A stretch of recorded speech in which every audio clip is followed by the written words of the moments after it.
The Cult of AI. I'm Jason Horton. I'm Rebecca Lieb. And this is Ghost Town.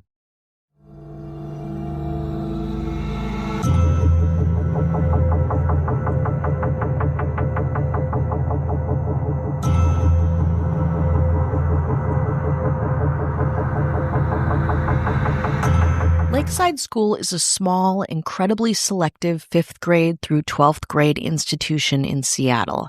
It's the kind of place where kids graduate and go on to Ivy League schools, and their classmates are offspring of rich tech moguls like Jeff Bezos and Bill Gates. Christian and homeschooled until the 6th grade, in 2015 Milo Youngblood was one of these students, intelligent and interested in the world. They enrolled at Lakeside and immediately fit in, joining choir, coding club, and the quiz bowl team. By 9th grade, Youngblood came out as non-binary, announcing a new name drawn from their favorite book, The Phantom Tollbooth.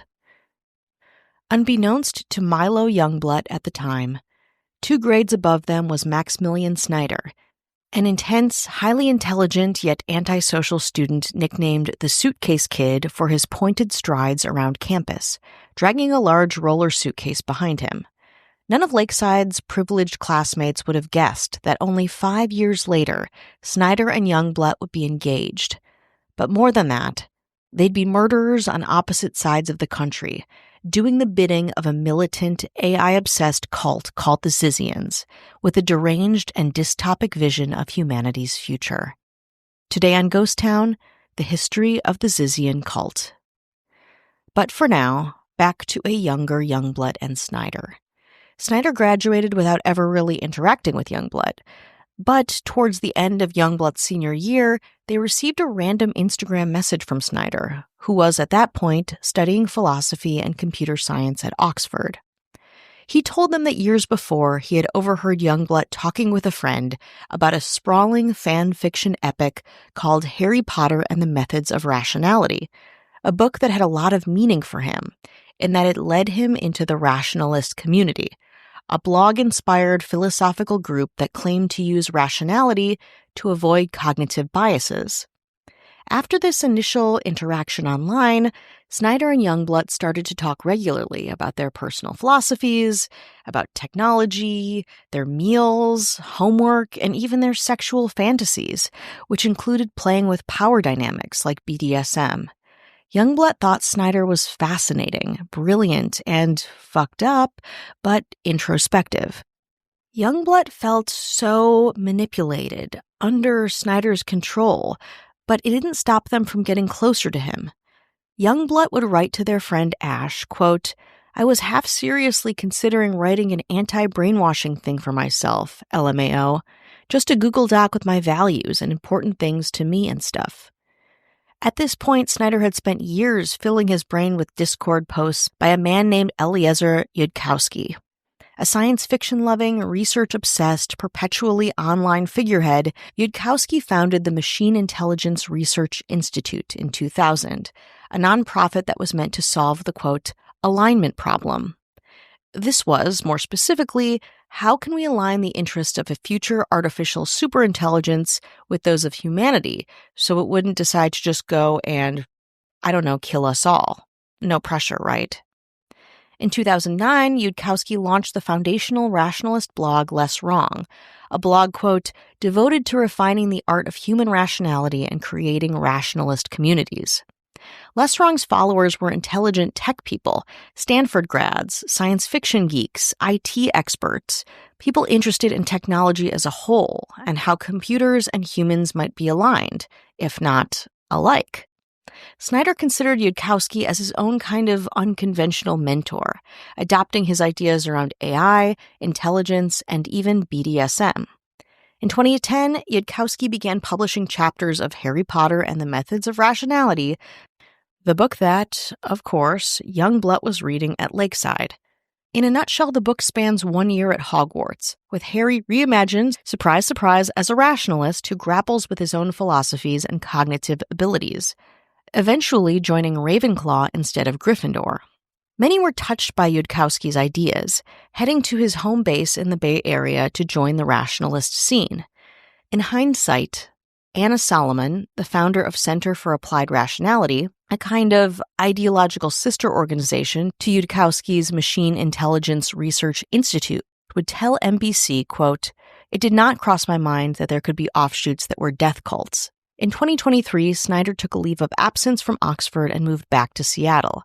Conveniently, Youngblood was also still in Seattle, but had at that point graduated high school, studying computer science at the University of Washington. The two were finally able to be together in person, mostly spending their time watching anime and eating vegan food, and being in a kind of close-knit throuple, for lack of a better word, with another high school friend of Youngblood's, Ash, the one she initially confided in about her communication with Snyder, both of whom Snyder pressured to become vegan, read what he was reading, and do what he was doing. Back when Youngblood was reading Harry Potter fan fiction at Lakeside, another figure was gaining ground in the rationalist scene. An Alaska Native and trans woman, 25-year-old Ziz Lasota, came to the Bay Area in 2016. She quickly became a curiosity in rationalist circles, wearing black robes and publishing long diatribes about the two hemispheres of the brain, which she believed had the distinct capacities for good or evil. Double goods had, quote, two good brain hemispheres. Single goods had one. And then there were no goods, where both brain hemispheres had gone to the dark side. Lasota stressed no good brains should not be used in the creation of technology. It would be too dangerous to humankind. Other things that Lasota felt passionately about was that people were inherently good or evil, of course, no surprise there, but also veganism, believing that those who ate meat were, quote, carnists, or flesh-eating monsters. She believed that vegans should single-handedly be put in charge of all AI development, as they were more evolved than non-vegans, and that those who did eat meat, that's humans and animals, would be punished for their actions. Eventually, she asked Anna Solomon, you remember her from saying Yudkowsky's Machine Intelligence Research Institute, or MIRI, was a cult, to help her get a job with him, where she hoped she could assess the, quote, the hemispherical goodness of those involved in the organization. Quote, I did not think that was a thing I wanted to assist with. She felt, quote, scared, she said. Quote, I can't recall having a feeling like that at other points in my life ever. Solomon's unwillingness to help Lasota get in with Yudkowsky led to violent outbursts by Lasota on her blog, graphic descriptions of how she would kill Solomon. Quote, I would try to crush or tear their windpipe if it didn't jeopardize my grip, she wrote. I didn't know how much access there was to the brain through the eye sockets, but try to destroy their prefrontal lobes as fast as possible. Understandably, many people were disturbed by Lasota's posts, but a small cross-section were seduced by them. In 2019, Lasota and three friends took their hatred against Solomon to the streets, donning black robes and Guy Fawkes masks, staging a protest at a rationalist event held at a local campground. They weren't there for long before all four were arrested. After, the group became known as the Zizians, withdrawing, or in some cases were banned, from all area rationalist events. A couple disciples followed the four, and with nearly 10 in the Zizian clique, they committed to infiltrate and wreak havoc on the rationalist community. According to The Cut, quote, the Zizians had a very specific vision for their future.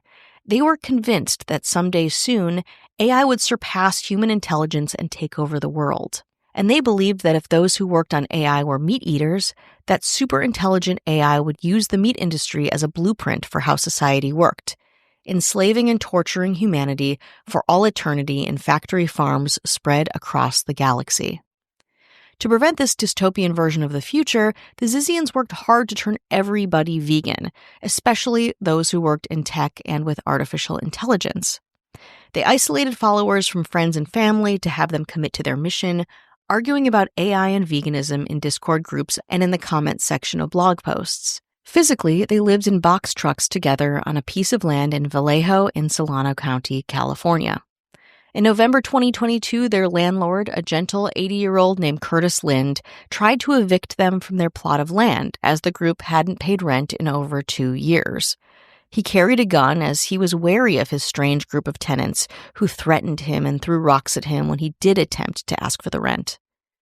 Days later, one Zizian lured Lind over to a box truck, where the group, including Maximilian Snyder, attacked him, shattering his skull and stabbing him through the upper torso with a samurai sword. Lind grabbed his gun and opened fire, killing one of the Zizians and injuring another. Later, Lind's distraught friends found bottles of lye on the perimeter of the campground, suspecting the group had planned to chop up and dissolve their landlord's body. 2 were arrested at the scene and later charged with murder, but Lasota, their leader, did not face any consequences at all. On January 2nd, 2023, the parents of Jamie Zajko, one of the Zizian followers, were found shot to death in their Pennsylvania home. 2 weeks later, Lasota and 2 others were arrested in a Pennsylvania hotel in connection with the killings. The group retreated even more at that point and split into 2 camps, the Zizians in Vermont and the Zizians in North Carolina. Even then, the Zizians kept amassing members, including Ophelia Bockholt, a 26-year-old German stock trader. The rationalist community at the time saw the connection between the Lind killing and the Zajko murders clear as day, warning others in the community and out to stay away. But Maximilian Snyder was not deterred. In fact, he was drawn in even more to this lifestyle.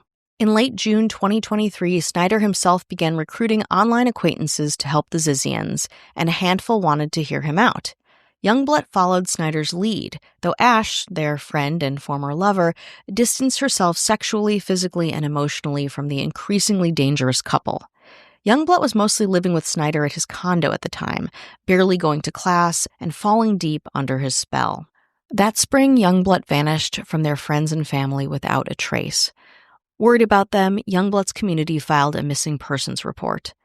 When Youngblood themselves caught wind of their parents' panic, they mocked their worry, admitting to Ash that they had secretly moved in with Snyder permanently and that the 2 would try to buy a box truck and drive across the country. Though Youngblood asked Ash repeatedly to hang out, the old friend was scared of who Youngblood was, their ideology around good and evil, and most importantly, what they might be capable of.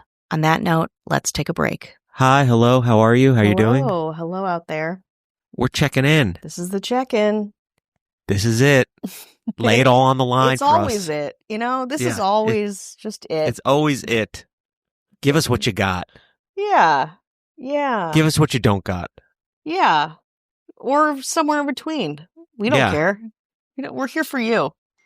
Or we'll give you what we got, which is never much. Is it?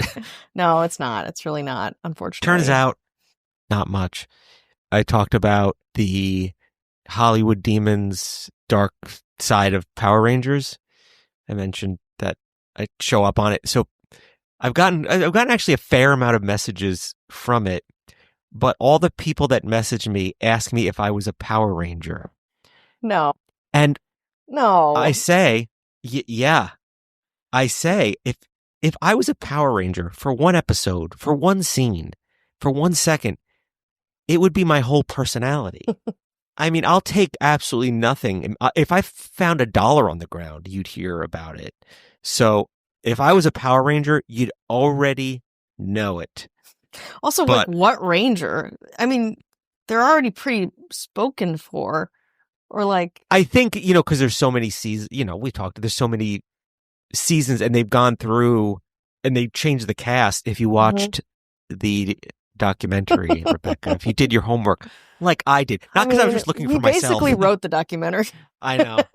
But there's actually a lot that we didn't, obviously there's just a lot. And then a lot, since we did that episode, a lot of things unfolded since then. That's how, I guess, that's how prolific, I guess, this story is. But there's probably hundreds of members of the cast. So I think somebody thought, like, could this guy have been he's had a weird life pre-stand-up comedy or this. Maybe he was, and I was like, no, you would know it. No. So for you're out there, I was not a Power Ranger, never was a Power Ranger. Never might be? Who knows what the future holds? Who knows? Who knows? It's like they might need that Gen X Power Ranger thing coming. I'm down. I'm available. Surprise, surprise. But it's a pretty interesting. Episode. The Hollywood Demon series are pretty interesting. There's a Housewives one. Yeah, I mean it's all over Netflix for me. Yeah. It's good. It's good. It's good to have these things out there and have us involved. Not so much me, but Jason, and because it feels like, it's all what we're doing here and what they do on TV, merging all in the zeitgeist. A family, one might say. Yeah.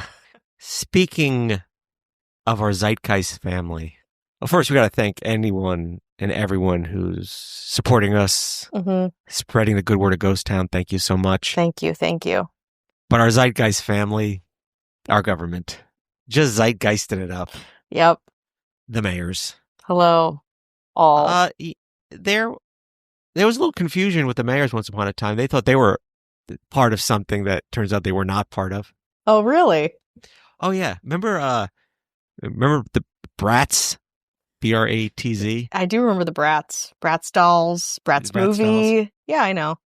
Well, one of our mayors was confused being part of the Bratz family. Interesting. Very interesting. Cat Joselle. Hello. This mayor was thought to be part of a very, very popular franchise. Turns out not so much. They thought they were Pokemon. I mean, they could be, for all I know. As of right now, they're not, but they could be. They could be.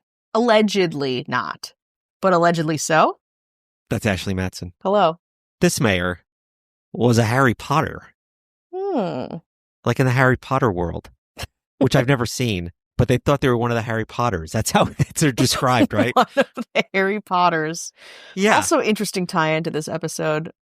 Well, this mayor was not a Harry Potter. And you know what? Their loss. That's Kelly Meehan. Hello. This next mayor was confused to be part of the And Just Like That universe. Which is vast. Cinematic universe. But they were happy to not be. Yeah, they were fine not to be. Also, it would be a get for them. I mean, good money, but... Yeah. Rough, for sure. Well, that would be our mayor, Chris Hernandez. Hello. This was a weird one, but this mayor was confused about being part of the Big Brother UK universe. Celebrity or reg? I think it was just reg. Oh, okay. So that's what it was, just reg, but a celebrity to us. Yeah, for sure. It's Marissa Rothermel. Hello. This mayor was thought to be part of the Powerpuff Girl cinematic universe. Could still be, I believe. Sorry, I'm a believer. Sorry. You're a believer. That's Casey Weber. Hello. And our governor is thought to be part of a little thing called the universe. And what part of it? The whole part of it. The universe. When the universe has a cinematic universe, our governor is at the center. Take the universe, right? Take it. Just I'm with you. If you can, if you will, then take the universe of the universe. Okay? We've pulled all the way out. Now we're the universe's universe, and then go directly to the center of that. If you will, if you can, expand your mind. Yeah. If you can possibly get there, fathom, it will benefit you greatly. Just thinking about the universe and then the universe's universe, and then going directly to the center of that. What a trip! Am I right? It's very exciting. It's exciting for everybody. Right at the center is our governor, known only as Avian Noble. If you want no ads, no chit chat, bonus episodes, 7 days free, just the good stuff, head on over to patreon.com/ghosttownpod. Want to get back into it? Let's do it. In November, Youngblood applied for a marriage license with Snyder, then left Washington with the box truck they'd bought and fixed up, bound for the Zizian camp in Chapel Hill. According to Candace Welch, a neighbor of the camp, she remembers seeing, quote, very weird-looking people wearing black all the time, walking out of the woods together at strange hours. On weekends, you would always hear shooting, like somebody was using something as a range. What they were doing specifically was anyone's guess, but a good guess is that it was violent and potentially very destructive. According to The Cut, quote, photos of the camp showed empty boxes of ammunition and containers of soylent and supplements, a book about the Scandinavian resistance movements during World War II, with detailed descriptions of how they poisoned their occupiers' water supply, large tanks of argon gas, and a cutting device.